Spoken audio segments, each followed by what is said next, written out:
Hello दोस्तों। तो आज का हमारा टॉपिक है ओपियोइड। ओके।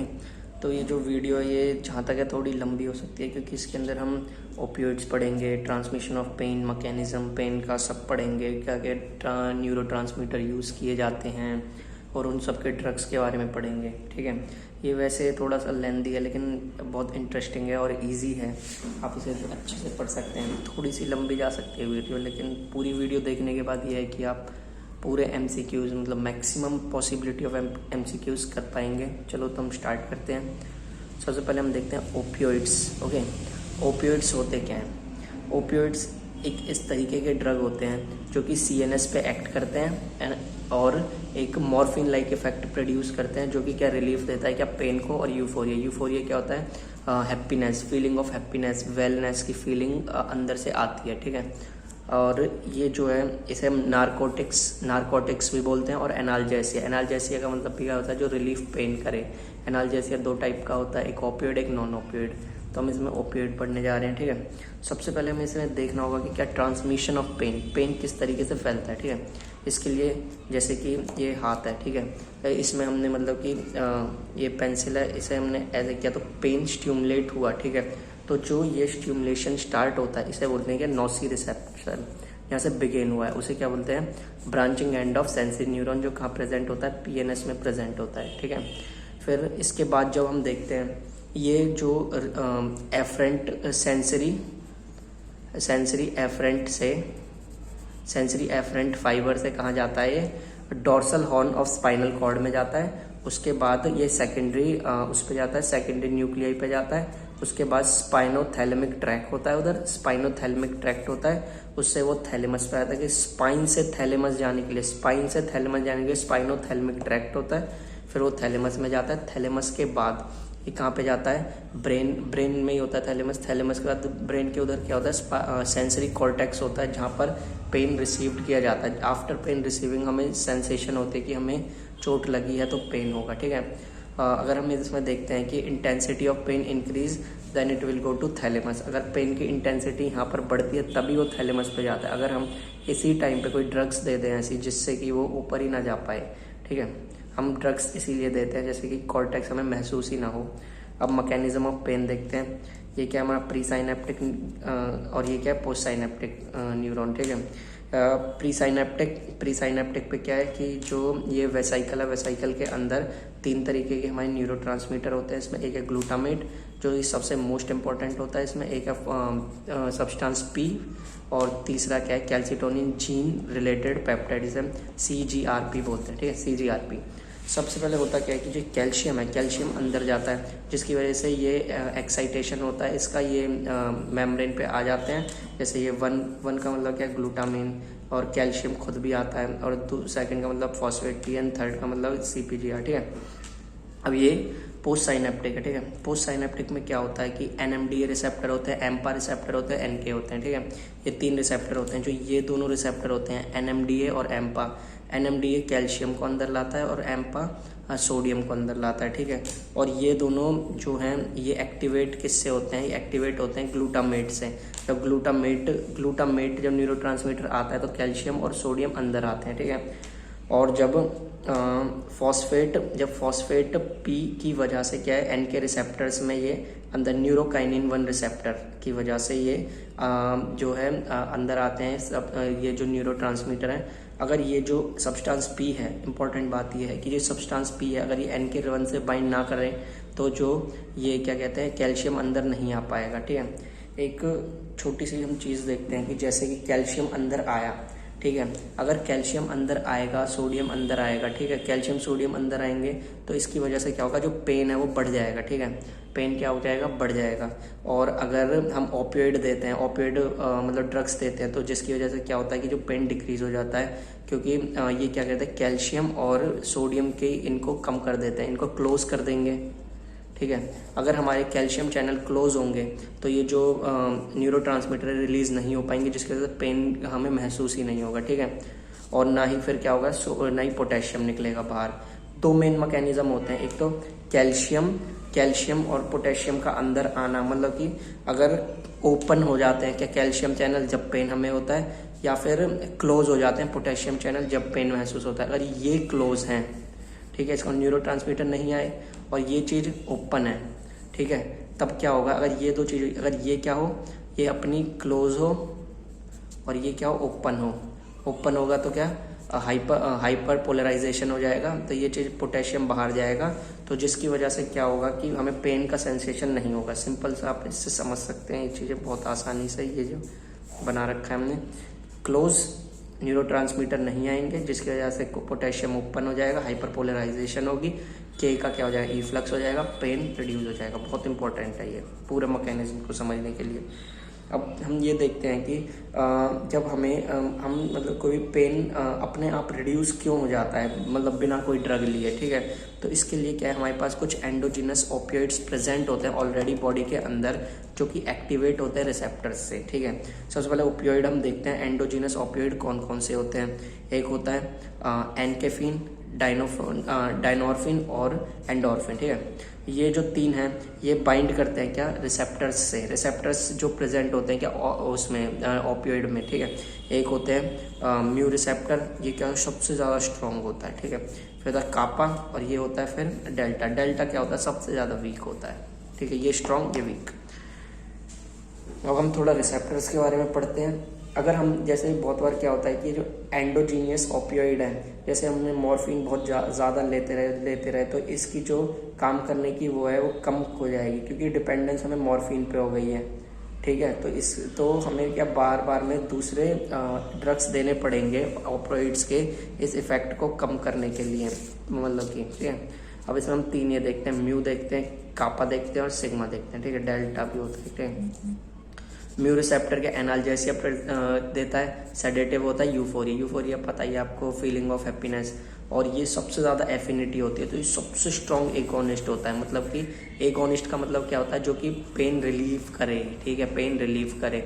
एंटागोनिस्ट क्या होते हैं, जो कि पेन को बढ़ाए, जैसे अगर ज़्यादा हैप्पीनेस भी बेकार है ना, इसलिए हमें फिर एंटागोनिस्ट देना पड़ता है मॉर्फिन के इफेक्ट या फिर जो इन्हें कम करने के लिए।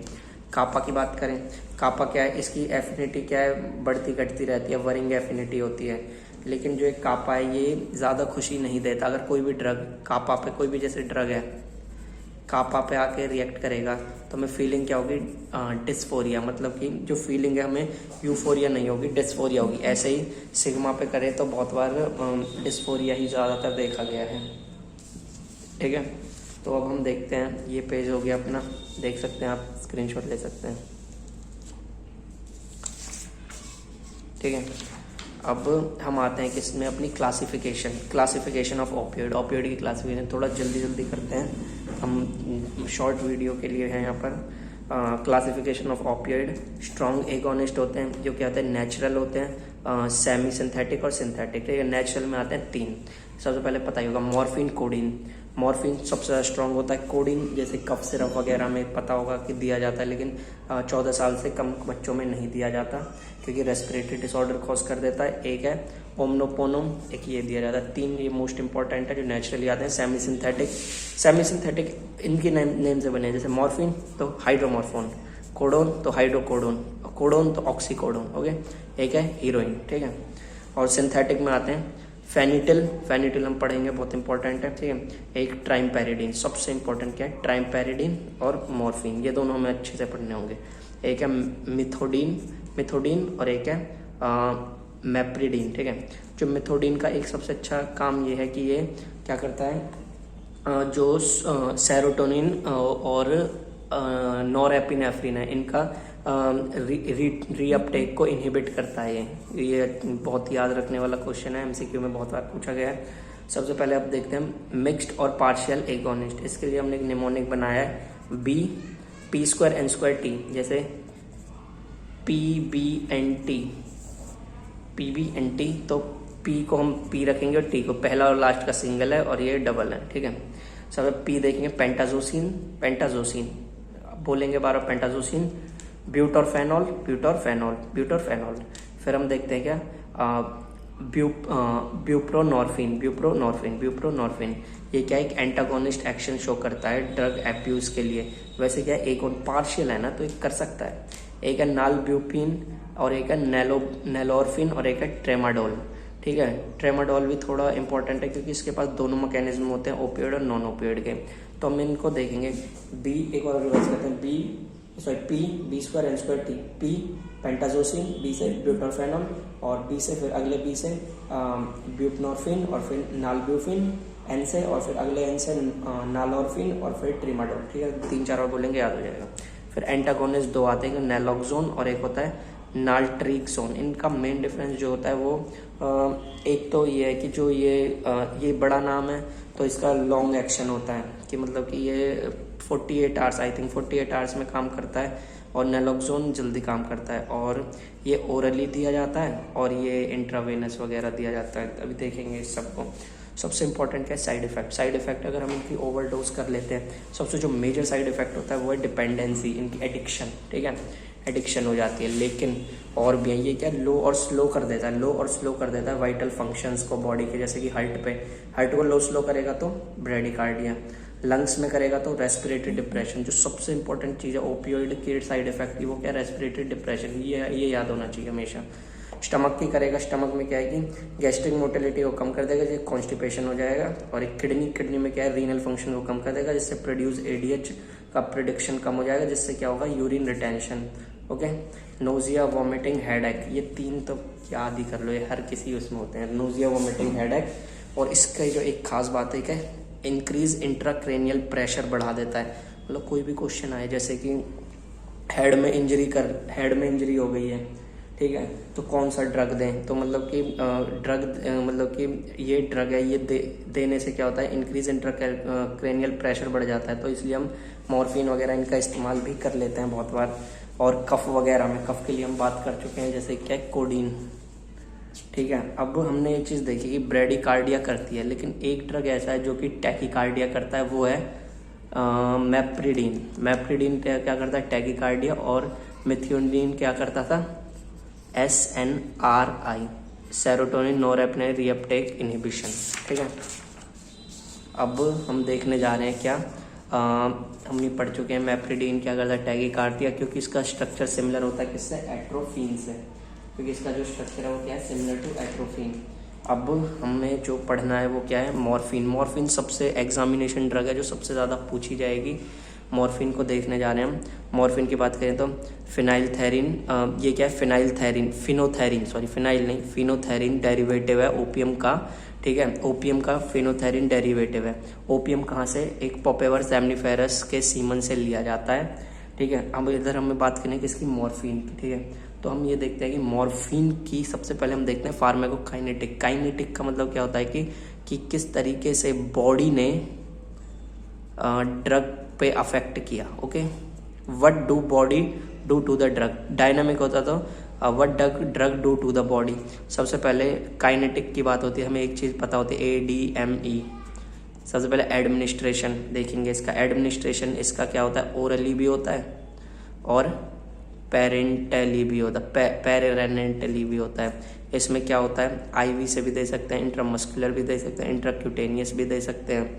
ठीक है, और इंट्रामस्कुलर एपिड्यूरल भी दे सकते हैं। बहुत सारे इसके मेथड हैं देने के। ठीक है, अब है डिस्ट्रीब्यूशन। अब इसका क्या, AMDE होता है, AMDE। फिर इसका मेटाबॉलिज्म होता है। इसका मेटाबॉलिज्म कहाँ पे होता है, इसका लीवर के अंदर, मैक्सिमम ड्रग्स का लीवर में ही होता है। फिर उसके बाद इधर डिस्ट्रीब्यूशन क्या होता है, लीवर के अंदर, लीवर के बाद ही क्या, ब्लड में जाके डिस्ट्रीब्यूट हो जाता है। फिर एक्सक्रीट होता है। एक्सक्रीट कहाँ से होता है, यूरिन के थ्रू ये एक्सक्रीट हो जाता है। ये हमने इसकी क्या पढ़ ली, फार्माकोकाइनेटिक। ठीक है, अब हम देखते हैं इसका ड्यूरेशन ऑफ एक्शन, कितनी देर में ये एक्ट करता है। ठीक है, इसका सबसे पहले एक चीज़ है, फिनाइल जैसा स्ट्रक्चर होता है, बहुत सारे फिनाइल वगैरह लगे होते हैं। ठीक है, एक्शन ऑफ ड्यूरेशन की हम देखते हैं। जो इसका एक्शन ऑफ ड्यूरेशन है वो है 10 से 20 मिनट अगर हम इंट्रावेनस लेते हैं। अगर ओरली लेते हैं तो 20 से 30 मिनट। वैसे आपको पता ही होगा कि इंट्रावेनस क्योंकि डायरेक्ट ब्लड स्ट्रीम में जाता है, इसलिए इसका एक्शन जल्दी शो होता है, और 20 से 30 मिनट ओरली होता है। ठीक है, राइटिंग देख लेना।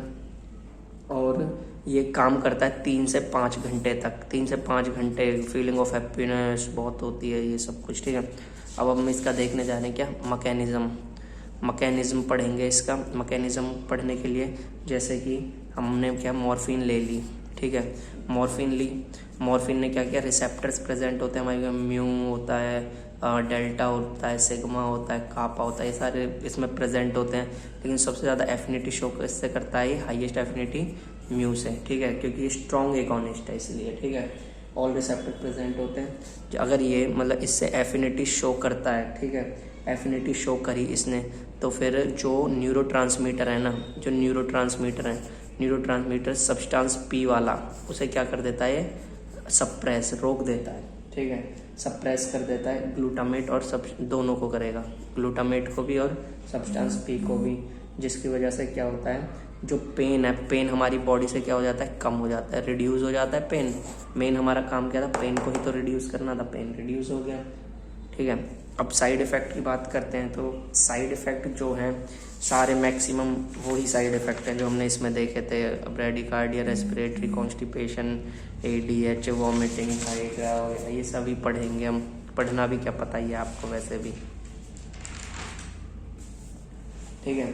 अब खैर लिखने का कोई फ़ायदा नहीं है इधर, यही है, slow down vital, heart rate को कम करता है, रेस्पिरेटरी, डिप्रेशन वगैरह सेम है, ठीक है। What to do if level of morphine increase, मतलब अगर किसी को मॉर्फिन की पॉइजनिंग, मतलब बहुत ज़्यादा मॉर्फिन अगर बॉडी में हो जाए तो उसे क्या करना चाहिए, तो उसे क्या करना चाहिए, एक तो आती है क्या, नैलोक्सोन। नैलोक्सोन, नैलोक्सोन क्या होता है आप पढ़ चुके हैं, नैलोक्सोन एंटागोनिस्ट है, नैलोक्सोन लेनी चाहिए, ठीक है, नैलोक्सोन लेनी चाहिए। और दूसरा क्या, एट्रोपिन। एट्रोपिन क्या करती है, एट्रोपिन एक ऐसा ड्रग है जो कि क्या, ब्लड प्रेशर को बढ़ा देता है, ओके। तो अब हम पढ़ चुके हैं, ये भी कंप्लीट कर दिया हमने, क्लासिफिकेशन वगैरह, इसके साइड इफ़ेक्ट भी कर लिए, और हमने मॉर्फिन के बारे में भी पढ़ लिया। अब हमने पढ़ा था नेचुरल में क्या आता है, मॉर्फिन आता है, और दो और थे, ओमनोपोनम और कोडीन, ओमनोपोनम और कोडीन, ठीक है। सबसे पहले अब हम देखते हैं, आज नेचुरल को तो कर ही लेते हैं अच्छे से। नेचुरल, ओमनोपोनम और कोडीन, ठीक है। ओमनोपोनम को हम कैसे ले सकते हैं, जो ओमनोपोनम है वो क्या है, ओ से स्टार्ट है तो ओरली तो जाएगा ही, ओरली और सबक्यूटेनियसली, ठीक है। और जो कोडेन है, कोडेन आपको पता ही है क्या है, कप सिरप और टैबलेट होती हैं, कप सिरप और टैबलेट ये तो ओरली ही ली जाती हैं, ठीक है। दोनों क्या है, वीक है किससे, मॉर्फिन से, ठीक है। और जो ओमनोपोनम है 50% मॉर्फिन होती है इसमें और 50% कोडीन होती है, 50% मॉर्फिन होती है और 50% कोडीन होती है। लेकिन जैसे सारे ड्रग करते थे या कॉन्स्टिपेशन, लेकिन ओमनोपोनम क्या कॉन्स्टिपेशन कॉज नहीं करता, और ये हैप्पीनेस के लिए अच्छा ड्रग है और नेचुरल है तो लिया जा सकता है। कोडेन का काम क्या है कि एंटीट्यूसिव सेंटर पे काम करता है ब्रेन के, जो कि क्या करता है, कफ वगैरह में यूज़ किया जाता है। और अगर हम इसे छोटे चाइल्ड को नहीं दे सकते, नॉट बिलो देन 14, क्योंकि रेस्पिरेटरी डिसऑर्डर भी कॉज कर सकता है, ठीक है। अब हम देखने जा रहे हैं अपने क्या, सिंथेटिक फेनिटिन और ट्राइमपेरिडोल, मिथियोनिन और मेथोडिन, और ये तो हम पढ़ चुके हैं, छोटी छोटी बातें थी, SNRI और ये जो ये टैकीकार्डिया करता है, ठीक है। अब फेनिटिनिल और प्राइमपेरिडिन को हम पढ़ेंगे, जिसका दूसरा नाम क्या होता है, प्रोमिडोलोम, ठीक है। फेनिटिनिल जो होता है ये ओरली नहीं लिया जा सकता, पहली बात, और उसे हम ओरली भी ले सकते हैं, इंट्रावेनस कैसे भी ले सकते हैं। पेरेंटली का मतलब ही क्या होता है, IM, IV, IC कैसे भी दे सकते हैं, ठीक है। और कोई ये पूछता है कि कब, मतलब कि जैसे कि किसी को वो है क्या कहते हैं, मायोकार्डियल इन्फ्रेक्शन, हार्ट अटैक आता है, तो हम सबसे पहले फेनिटिल देने की कोशिश करते हैं, क्योंकि इसका जो एक्शन है वो क्या बहुत ही कम है, ठीक है। और न्यूरोलेप्टोनोगिया में, मतलब क्या, न्यूरो जो भी ब्रेन से रिलेटेड किसी भी तरीके की सेंसेशन, मतलब हैप्पीनेस क्रिएट करनी हो में, तुम तब भी यही देते हैं। और ये एनेस्थेटिक, क्योंकि ये प्री एनेस्थेटिक ड्रग होते हैं ये, ठीक है। अब इसे ओरली पेरेंटली देते हैं, इसका 10 मिनट है, इसका 1.1 से 3 मिनट था, इसलिए इसे हम ज़्यादा प्रेफर करते हैं क्या, हार्ट अटैक में। और जो इसकी खास बात है, सबसे इम्पोर्टेंट ड्रग ये क्यों है, क्योंकि एक तो इसका एक्शन बहुत ज़्यादा वीक है, जिसकी वजह से इसे हम प्रेग्नेंट वुमेन में दे सकते हैं जब चाइल्ड बर्थ के वक्त, क्योंकि इसमें क्या टॉक्सिकेशन बहुत ही ज़्यादा कम है, बहुत कम है। और ये क्या करता है, यूट्राइन को कॉन्ट्रैक्ट कर देता है, जिससे कि जो फीटस है वो आराम से निकल जाता है without any toxic effect to their child. तो ये बहुत अच्छा मजा है, स्पाज्मिक एक्टिविटी है क्योंकि इसके पास, ठीक है। तो ये वीडियो मुझे लग रहा है वैसे थोड़ी लंबी जाएगी, 25 मिनट की हो सकती है, 25 से 28 मिनट, लेकिन इसमें सब कवर हो जाएगा। अब हम देखते हैं क्या मिक्स एंटागोनिस्ट और पार्शियल एंटागोनिस्ट। इसमें हमने क्या किया था, P, B2, N2, T, pentazocine और ब्यूटोरफेनॉल और ब्यूप्रीनेपिन और नालब्यूफिन और नोलोरफिन और ट्रामाडोल, इन सबको हम पढ़ेंगे, ठीक है। तो इसके लिए मैं अपने नोट्स यूज़ करूँगा, क्योंकि ये बहुत ज़्यादा था, इधर लिखने का मेरा थोड़ा मन नहीं हुआ था इसलिए, ठीक है। तो सबसे पहले हम इसमें जो पढ़ रहे हैं वो क्या है, सबसे पहले हम देखते हैं ड्रग। सबसे पहले पेंटाजोसिन हमें पता है क्या सिंथेटिक है, ठीक है। जैसे पेंटाजोसिन सिंथेटिक है, ये जो पेंटाजोसिन और जो दूसरा था क्या ब्यूटोरफेनॉल, ये दोनों किस तरह काम करते हैं, एगोनिस्ट एंटागोनिस्ट ओपियोइड रिसेप्टर होते हैं दोनों के दोनों। इससे हम, और एक और होता है इनमें, हम बाद में देखेंगे उसे, ठीक है। और अगर हम देखते हैं आगे चलते हैं, इसमें इनके ड्यूरेशन आप देख लेना, ये क्या 3 से 4 घंटे काम करता है, में काम करता है, एक्ट ड्यूरिंग 3 to 4 आवर। और इसे हम देखते हैं क्या ओरली लिया जा सकता है ये, और सबक्यूटेनियस, इंट्रामस्कुलर, इंट्रावेनस और रेक्टली, जो क्या है पेंटाजोसिन। अब जो ये है पेंटाजोसिन है, कभी भी ये मॉर्फिन के साथ नहीं दिया जाता, क्योंकि अगर ये मॉर्फिन के साथ दिया जाता है तो और एनाल्जेसिक ओपियोइड को क्या कर देता है, ब्लॉक कर देता है, ठीक है। अब ये जब के साथ करेगा रिएक्ट तो ये एगोनिस्ट की तरह काम करेगा, म्यू या सिग्मा के साथ करेगा तो एंटागोनिस्ट की तरह काम करेगा। अगर एगोनिस्ट की तरह काम किया तो फीलिंग किस चीज़ की थी, यूफोरिया की। अगर एंटागोनिस्ट की तरह काम किया, डिस्फोरिया की तरह। ये क्या मॉडरेट पेन के लिए होता है, कौन सा, पेंटाजोसिन। फिर उसके बाद हमने पढ़ना है क्या, ब्यूटोरफेनॉल क्या स्ट्रॉन्ग एनल, जैसे कि ये मॉडरेट, ये स्ट्रॉन्ग, मॉडरेट स्ट्रॉन्ग, याद कर लेना, मॉडरेट स्ट्रॉन्ग। और जैसे हम पुराना एक ड्रग पढ़ के आए थे क्या, ट्राइमपेरिडीन, ठीक है। इसी तरीके से वो भी क्या बच्चों में दिया जाता था, ये भी क्या बच्चों में दिया जाता है ड्यूरिंग, और बच्चों के लिए दिया जाता है, और एनाल जैसे कि लेबर के वक्त, मतलब डिलीवरी के वक्त भी दिया जाता है, ठीक है। अब इसमें हमने मैक्सिमम चीज़ें पढ़ी ली हैं। ये हम ओरली नहीं दे सकते। ये भी क्या दोनों तरह काम करता है, एगोनिस्ट एंटागोनिस्ट, ठीक है। और मेन चीज़ें क्या थी कि ये स्ट्रॉन्ग एनाल जैसे ही और एगोनिस्ट एंटागोनिस्ट है, ठीक है। चलो तो हम तीसरे ड्रग पे आते हैं, जो क्या है अपना तीसरा ड्रग है ब्यूपरनॉर्फिन, जो क्या एक सिंथेटिक ड्रग है, ओके। क्या है, सिंथेटिक ड्रग, सारे सिंथेटिक हैं खैर ये। अब ब्यूपरनॉर्फिन क्या सिंथेटिक है। अब इसका नॉर्फिन आ रहा है तो स्ट्रक्चर सिमिलर किससे होगा, मॉर्फिन से। मॉर्फिन स्ट्रक्चर सिमिलर है लेकिन इसका ड्यूरेशन लॉन्ग है, ठीक है। ये चीज़ स्ट्रक्चर सिमिलर है लेकिन ड्यूरेशन लॉन्ग है। ये क्या था, पहला क्या था, ओरली और पेरेंटली। तीसरा भी क्या, ओरली पेरेंटली। बीच का क्या है, ओरली नहीं दिया जाता, ठीक है। अब ये क्या अपने पार्शियल एगोनिस्ट है, मतलब ये पार्शियली एगोनिस्ट की तरह काम करता है, मतलब कि पूरी तरीके से हैप्पीनेस नहीं देता, थोड़ी थोड़ी तो देता है। और लेकिन ये क्या क्रोनिक पेन में यूज़ किया जाता है। ये क्या पहला किस में था, पहला मॉडरेट पेन के लिए था, दूसरा स्ट्रॉन्ग एनाल्जेसिक की तरह यूज़ किया जाता है, और ये क्या है सीवियर पेन के वक्त दिया जाता है, ठीक है। और अगर हम देखते हैं साइड इफ़ेक्ट सबके सेम ही है लगभग, जैसे नोजिया वगैरह, वॉमिटिंग, लेकिन किसी किसी में क्या थोड़ा इंपॉर्टेंट, जैसे पहले में क्या है हाइपरमिया ऑफ स्किन, मतलब कि जो स्किन है टिश्यू रेडनेस क्रिएट कर देता है।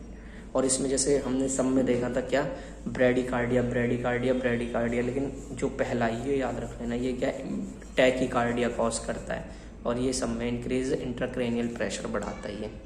और इसमें सेम है, रेस्पिरेटरी डिस्प्रेशन सब कॉज करेंगे, बीपी को कम, नोजिया, डिजीनेस हम पढ़ चुके हैं पहले ही, ये सारी चीज़। और ये ब्यूपरनॉर्फिन है, ये क्या कॉम्बिनेशन में लिया जाता है।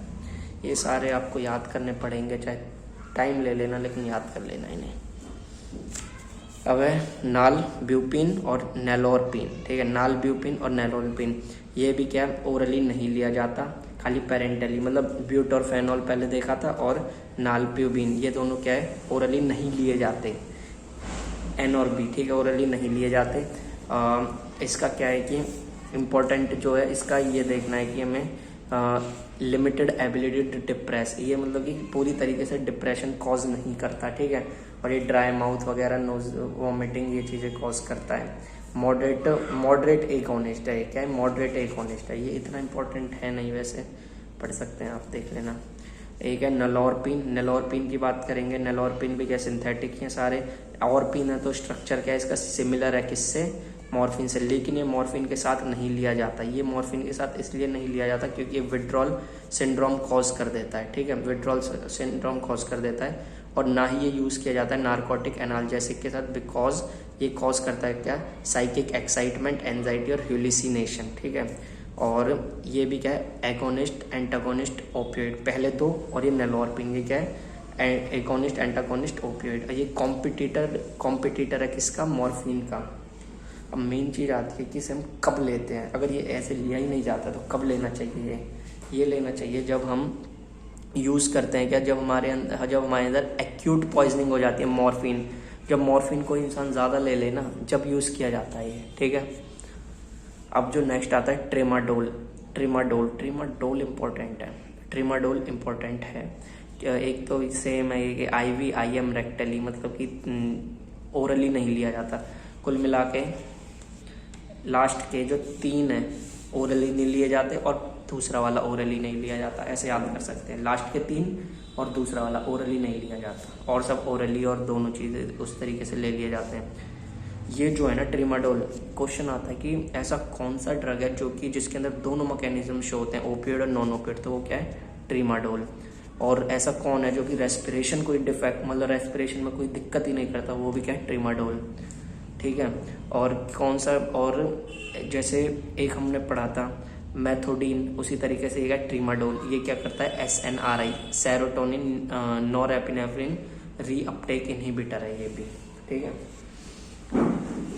मैक्सिमम चीज़ें पढ़ ही चुके हैं, अब हम बस एक लास्ट ये देखना है, ओपियोइड एंटागोनिस्ट, जो क्या करते हैं, अगर हम मॉर्फिन का ज़्यादा यूज़ कर लेते हैं तो उन्हें ब्लॉक करने के लिए यूज़ किया जाता है। एक होता है नेलॉक्सोन, एक होता है नेल्ट्रिक्सोन। नेल्ट्रिक्सोन बड़ा नाम है तो ये क्या लॉन्ग ड्यूरेशन होता है, इसका क्या है छोटा नाम है तो छोटी ड्यूरेशन पे। इसका मतलब नेलॉक्सोन को हम यूज़ पहले करते हैं क्योंकि एक इंट्रावेनस दिया जाता, ओरली नहीं दिया जाता, मेन बात, क्योंकि ओरली दिया जाता इसलिए लॉन्ग एक्शन है, ये कि इंट्रावेनस और मस्कुलर दिया जाता है, ठीक है।